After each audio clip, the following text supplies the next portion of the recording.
Good morning, everyone. Thanks for taking the time to join us today. My name is Carmelo Barbaro. I am the Executive Director of the Inclusive Economy Lab at the University of Chicago. It feels like a bit of a cliche on some level to start off an event by remarking on how long we've all been living in this pandemic, but it has been 13 months and it has required all of us to adapt personally and professionally in ways that were, sort of unfathomable a year ago. For the Inclusive Economy Lab in particular, it prompted us a year ago to pivot and reprioritize a little bit to try to ensure that policymakers here in Chicago and advocates out in the community had information about how the pandemic was affecting different communities around the city so that we could coordinate an effective and equitable response to the harm that the pandemic was causing. This took several forms. It included launching a household survey that was representative and national in scope that provided information about how the pandemic was affecting households differently and ran over the course of a full year.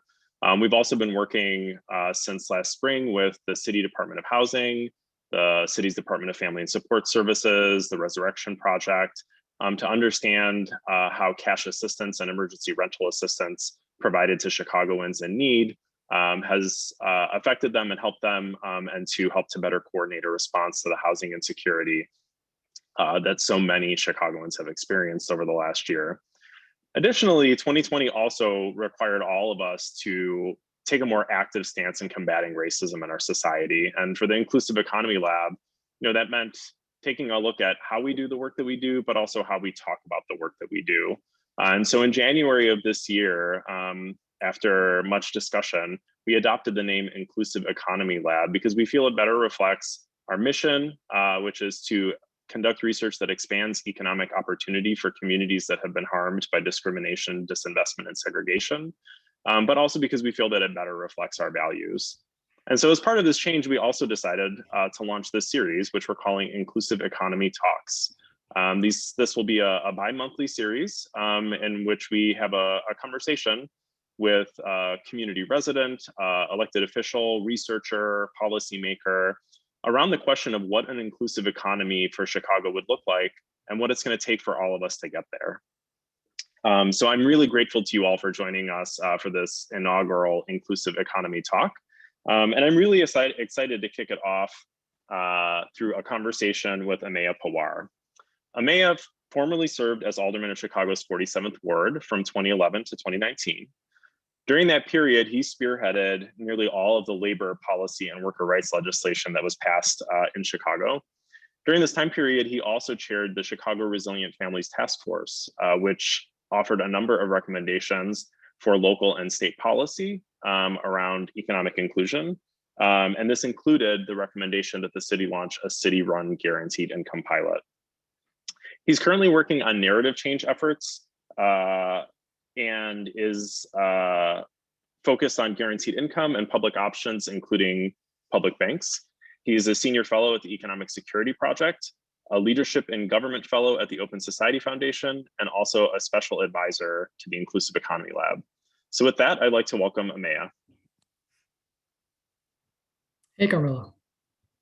How are you? Great to chat with you. Great. How are you? I'm doing well, thanks. Thanks for having me. So I'm going to start off with, what I would have said was $1 million question, but, we probably should be thinking of as the $1 trillion question, which is, what would an inclusive economy look like to you? I know this is something that you've given a great deal of thought and was very central to the conversations of the Chicago Resilient Families Task Force. So that's a great place to start. I think when I think about an inclusive economy, I think about one that allows everyone to share in the successes and the gains that we've all realized over the last 50 years. And I think it's important to recognize what this pandemic has surfaced, right? So, before COVID, we had an economy where only 4 in 10 Americans had $400 at the bank. A majority of Americans were living check to check. And this was during a time where economists were celebrating an economy that where we had historically low unemployment and uh, booming stock market gains and corporate gains. And so the economy really wasn't working for most working people before the pandemic. And so now when we think about how to build back better, or what inclusive economies look like, it's one, to acknowledge that, there are certain pressure points that were making lives really difficult on working people and families across the United States and here in Chicago. The cost of housing, the cost of childcare, student debt. Those are just three basic issues there. So what does an inclusive economy look like? Well, one where you have a living wage, housing is accessible to everybody. And three, childcare is something that is not something that we're taking for granted, and the care economy is a part of how we build an inclusive economy, and that we're actually doing something about student debt. And then at the center of that, we're really thinking about racial and economic justice by centering people who have been left behind over the last 50 years by the economic policy choices we've made. Yeah, I think that really resonates with me, and I think the pandemic has really made a lot of these issues just more top of mind for folks who might not be experiencing them day to day. I think you can't expect people to stay home and not work to avoid catching a virus if they don't have savings to continue feeding their family. Like, that is not a fair thing to ask of people. I mean, similarly, I think the lack of access to childcare has driven a disproportionate impact of the pandemic on women. And we know that millions of women have left the labor force. And these are things that are going to have long-term consequences for our society. So, it does feel like while there were certainly many people who recognized these things long before March of 2020, I think they're certainly very top of mind for much wider swath of Americans than they once were. Yeah, I mean, I think part of what we have to kind of untangle is the choices we've made over the last 50 years, right? The version of capitalism and the market-based economy we have right now is actually quite new.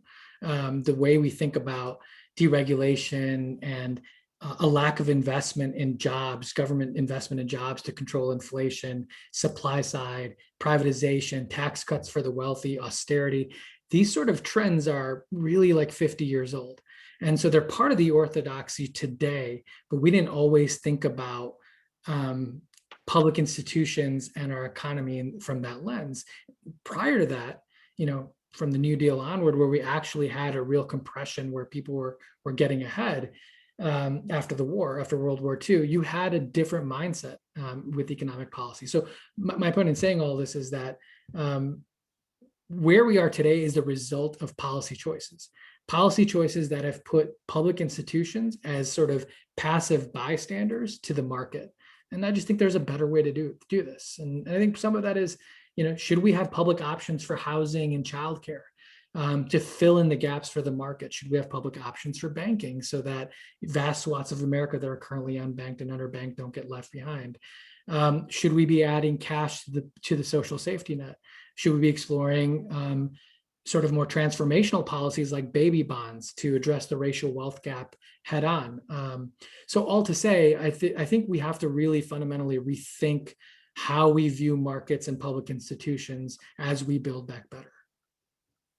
So I think that's a really great segue to my second question, which is, I think in part because the economy wasn't working for people and we didn't have these systems in place, I do think there has been an unexpected policy response at the federal level. At least I'll speak for myself, in the sense that, a lot of policies like direct cash payments, what a lot of people have referred to as the stimulus checks, or the child tax credit that's going to be putting cash in the pockets of eligible families monthly starting in July, are happening or have happened that, kind of a year and a half ago seemed like very unlikely events. And, none of this it's not lost on me that tomorrow, would have been tax day and it's not even tax day this year. So just so much has changed. So I guess, what opportunities do you see from a federal policy perspective to take this unique moment that we find ourselves in, and address some of these kind of longer term structural issues that you've highlighted? So I think that's a great question. There's a few things that I think we know we can make permanent very quickly. First, we know that cash has worked over the last years, right? We've provided stimulus checks, survival checks to a majority of working people. We know that that has prevented people from falling off a cliff. And so we should be thinking about adding cash payments as a part of our social safety net. We should be thinking about automatic stabilizers so that we're not having to go through the political rigmarole every single time there's an economic crisis. Is that there's a boost to unemployment insurance, there's a boost to cash and other benefits the second you have an economic issue, so that it's counter-cyclical, right? So that the federal government steps in when state and local governments face a fiscal crisis, and that starts winding down as the economy recovers. That should be, those automatic stabilizers, counter-cyclical aid is something that should be automatic. We don't need the debate over. The child tax credit, which the Biden administration claims, and along with many policy experts say that will reduce child poverty in half. We should make that permanent and expand that. The care economy needs to have actual attention. We need to include caregivers, domestic help, and students as part of our earned income tax credit. Those are all minor changes that could have transformational impacts on communities. And then I would just say that there are explicit policy solutions towards the racial wealth gap that we need to start having a real conversation around. One is baby bonds. It's a way to seed a young person with cash so that they have an opportunity at the age of 18 to go to post-secondary, start a business, buy a home. And then finally, I would just say reparations cannot be something that is this far off conversation that is aspirational. The time is now to have a real conversation about reparations and start moving from conversations to policy. It is remarkable even on that front, just how much the conversation has changed over the course of the last couple of years. And I think, conversations had been ongoing about sort of more targeted versus more general strategies and their ability to help close the gap. I know that, the child tax credit in particular is going to have an enormous benefit for communities of color because child poverty rates are so much higher in those communities. But, I think that it's certainly worth grappling with this question of kind of more targeted policies that, might more specifically address those historic inequities. Yeah. So a lot of our work at the Inclusive Economy Lab really happens locally. Our closest partners are at the local and state level. And so I would be curious to hear from you, from the local government perspective, what sorts of policies should we be considering to get to a more inclusive economy for Chicago? What do you think the role of local government is specifically? So, 3 years ago, the Resilient Families Task Force made a recommendation to start a guaranteed income pilot. It was very big at the time because the narrative was in a different place. But I think with the state and the city receiving billions of dollars in cash supports, I think it is incumbent on our elected leaders at the local level to start thinking about direct cash supports in very targeted ways, right? So I think Mayor Lightfoot has a really big opportunity to advance one of the largest cash programs at the local level. Should she seize on it, the council seems to be moving in that direction. I think the state and the city could refinance student loans at the local level while we wait for a big picture solution from the federal government. I personally believe we should be canceling student debt because I think that gets at the racial and ethnic wealth gap, right away. But in the absence of federal action, I think state and local governments should and can refinance student loans to make it possible for college graduates to stay in the city and put money back in people's pockets. And I think local versions of baby bonds can help as well. I think, again, seeding young people, not just with child savings accounts, but an actual pot of money that they can tap into once they turn 18 could be really helpful. And then I would just say that we have to go big on issues like affordable housing. The tools that we have today just work on the margins, whether it's low-income housing tax credits, TIF or ARO reforms or inclusionary zoning.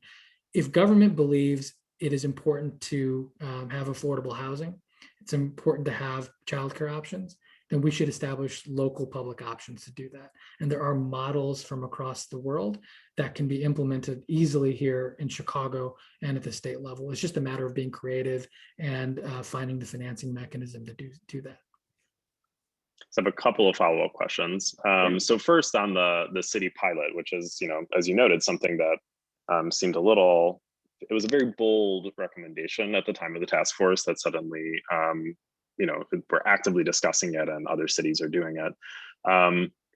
What do you see as the prospects for that kind of policy being permanently implemented by local governments? Like, is the goal here to do a demonstration project that can motivate federal policy, or do you think there's a version of UBI that actually could be implemented on a more sustained basis by local government? And I know that you've grappled with the questions around budgetary constraints, et cetera, as a member of the city council. So I'm particularly curious to hear your thoughts. Yeah, I mean, so look, a couple of years ago, I don't think people had connected the fact that it was how expensive it was to be poor, and that people had a tough time wrangling this idea that, well, the economy looks great, so why are people struggling and why are we giving people cash, right? Today, I think we don't need a pilot. What we need is policy action. And what does that look like? Well, we're going to see, my guess is that the billions of dollars that we're going to see at the state and local level is just the first round of dollars that the federal government will be providing local governments. And so as those dollars flow locally, we should be having a real conversation about, well, how do you build local and neighborhood resilience? And what we know from the last year is that getting cash into people's pockets is the best way to stabilize people's lives, right? They're going to use that money to pay bills, to pay for medical care, for paying for childcare, to buffer against any loss of income. There is an opportunity, I believe, at the state of Illinois to expand the earned income credit. So Economic Security for Illinois, the Illinois Cash Coalition, are working on expanding the earned income tax credit here in Illinois to add cash to the safety net and expand it. That is one meaningful policy solution that can come from some of the federal action. At the local level, I think, other cities have passed an earned income tax credit. They also have a local income tax, which we don't, making that a little bit tricky.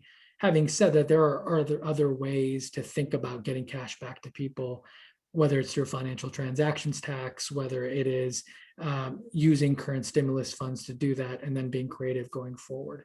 But I do think fundamentally cash has to be a part of a viable set of policies that we need to implement locally, because otherwise, we'll go back to the economy that we had of last February, and we'll be back to where we were. And that's not building back better. Another follow-up question, and this is one I'm, again, as an former elected official, I'm particularly curious to hear your thoughts on. So, certainly there's kind of there's a technical component to all of these questions, right? Like, what's the best way to help people, the best way to solve this problem, the best way to remove barriers? And I think that's a place where, the Inclusive Economy Lab and the other urban labs do a lot of great work. But these problems are also fundamentally political, and I've had many conversations with friends who are very progressive, who support affordable housing, but they've got a long list of reasons why that specific project down the block from them is a bad idea. So how do you think about, and you just sort of see this play out over and over again, right, across a range of issues. So, and, to be clear, I probably have also engaged in that without realizing it. So how do you build political will among people who are kind of benefiting from the current system, or at least think they're benefiting from the current system, towards some of these bolder solutions? Yeah, that's a really great question. When you think about affordable housing, I mean, if you look around the country, big cities are really great on issues like raising the minimum wage and paid sick leave, things that I worked on when I was at council, but are really bad on issues like affordable housing. And I think part of the problem isn't just about the local political process, the decision-making process, the community meetings. Some of it is also about the financing structure that we've put in place, right? So if you want to buy a market-based house, you can go to the bank and get a loan, and developer can do that pretty easily. We've created this sort of Byzantine system for financing affordable housing that makes it feel like there's something different and weird about it. And so people it's part of the narrative, right? Which is you need to go through these 8 or 9 different layers of systems to access money to build housing. So everyone feels like there's something that's different from building affordable housing, from building market-based housing. So I think some of it is convincing people that people need housing at different stages of their life, different kinds of housing. You might need rental housing early on, then you might want to own, and then you might need to go back to rental housing. You might need affordable workforce housing at some point in your lives. And God forbid something go wrong, you might actually need affordable housing that's subsidized at some point in your lives. And by the way, by having every kind of housing available within a community, that is what makes a more stable community. How do you convince people of that? I think some of this is, the work that you all do, right? You've changed your name, but it's about having better research, asking better research questions. It's about starting from a different place on social welfare policy. We often think about policies that impact vulnerable people as, how do we make sure we provide enough, but not too much? How do we prevent people from gaming the system? And if you come at it from a different angle versus how do we build more resilient communities and what does that look like? Well, you probably end up with better research, better policy, better narratives, and hopefully better politics. Not probably the concrete, linear answer you're looking for. I would just say that it's all of it. We all have to do our part, and we have to be better neighbors. So I do have one question from the pre-registration that I wanted to ask, and we've definitely touched on the topic already, but there's a question from a participant. What recommendations do you have for nonprofits to encourage philanthropy to fund the sorts of pilots like the guaranteed income pilots that I think are increasingly common, but that are still sort of tough to do and to scale? That's a wonderful question. I think some of it is challenging this narrative around service provision, which is clearly important. Services are important, programs are important, but cash is important as well. And I think some of this has to do with going back to the boards. And I don't mean this in a pejorative way, but a lot of organizations have folks who are on boards who've been benefiting from the policies and economic systems of the last 50 years. And for them, it's like you're kind of holding a mirror up to what made them successful, what made them wealthy, and challenging that to say we've got to be better, we've got to do better. So how can philanthropy or how can nonprofits help? I think part of it is engaging with funders, so that they can see what's actually happening on the ground, that programs and services are needed, but cash is also incredibly important. It's about working with board members to start to connect what's happening with economic data at a sort of macro level and understanding what's happening at a local level. And then finally, I would just say, all of us, there is often a paternalistic view when it comes to viewing people we're trying to help, instead of just viewing people as our neighbors and trying to understand that there are structural reasons why some people are able to get ahead and some people aren't. And attacking those structures is really important. And philanthropy plays a major role in that because sometimes they've reinforced those structures. And, I appreciate what the Ford Foundation's doing, Rockefeller, the trust with Dr. Gale, sort of challenging the orthodoxy. Long-winded way of saying all of it again. We did get one question just now from an audience member who's asking whether you've heard any discussions of or have any recommendations around making the EITC more of a federal state partnership, akin to Medicaid. So anything that you've heard or any recommendations you have, thoughts on whether or not it would be a positive change? Yeah, I mean, I think if we expand the definition of work at the federal level to include students, caregivers, care economy workers, um, and caretakers, people who aren't necessarily making a living by taking care of a loved one, but are at home taking care of a loved one, and it's work nonetheless. That is critically important to me. I think one of the things I would just say about this is we should be exploring whether we tie financial aid, cash, and help to work. You should dignity and work don't have. I mean, we should give people afford people dignity because they're just human beings, right? Not because they're working. And we also know from the last few years is that there are people who work 2 and 3 jobs and still can't make ends meet. So work doesn't always pay, right? And so to me, I would just say as we think about federal solutions to the earned income tax credit and local innovations, let's stop thinking about work and dignity, work and aid together, and start detaching the two and just be better to people because they need help. Yeah, that's an important point, and I think interestingly, I mean, there's a lot of research that came out with the EITC expansion in the '90s that suggested that the EITC actually encouraged people to work, and that had lots of other positive benefits for families. And some of that research has actually come into question very recently as scholars have revisited the data and applied new methods, and in particular, the finding that it encouraged people to work has come under question. So I think, at that point you have to ask yourself, well, it has all of these other benefits, didn't really have an impact one way or another on whether or not people worked. Does that change the way that we think about these policy solutions? Got another late breaking question from an audience member. Would love to hear specific ideas on reparations. I don't know if you have any thoughts on that. Yeah, I mean, I think it goes back to money again, right? So I think part of it is can we make it possible for to provide people with one big lump sum payment in cash? Can we provide people with a baby bond that provides their children with a lump sum payment at the age of 18? Those two things would go a long way. And I think on the housing front, there needs to be a way for people. This is why I believe in public banking and public options for finance, is because we need to be able to create the same circumstances that made it possible for white people to live the American dream, right? It was the confluence of a good job that paid enough to live, save, buy a home cheaply with little money down, and a federally backed mortgage that allowed you to create wealth over time.